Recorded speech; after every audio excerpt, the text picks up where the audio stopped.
سوابی کے علاقہ امان کوٹ نارنجی میں کمیونٹی ڈیولپمنٹ آرگنائزیشن اور ایکشن ایڈ پاکستان کے زیر اہتمام پتھر کے کانوں میں کام کرنے والی مزدوروں کے حقوق کے بارے میں کنونشن کا انعقاد کیا گیا۔ کنونشن میں لیبر ڈپارٹمنٹ کے اعلیٰ حکام، مقامی سیاسی، فلاحی و سماجی تنظیموں کے نمائندگان اور مائنز مزدوران نے کثیر تعداد میں شرکت کی۔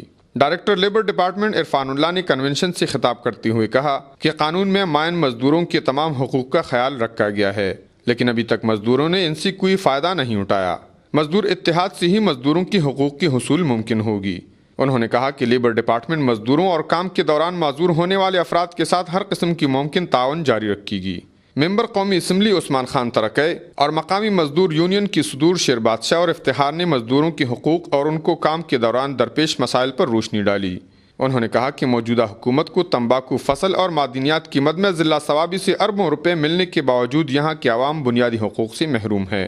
پتھر کے کانوں میں کام کے دوران معذور ہونے والے مزدوروں نے حکومت اور ٹھیکیدار کی جانب سے رجسٹریشن نہ کرنے اور حفاظتی آلات نہ ملنے کی وجہ سے معذوری کی زندگی گزارنے پر اپنے تحفظات کا اظہار کیا۔ انہوں نے لیبر ڈپارٹمنٹ سے مزدوروں کی بنیادی حقوق کی فراہمی کا مطالبہ کیا۔ کنونشن سے سی ڈی او کے چیئرمین رحمان شیر اور پروگرام منیجر محمد اشفاق نے بھی خطاب کیا۔ کفایت اللہ، اے نیوز، سوابی۔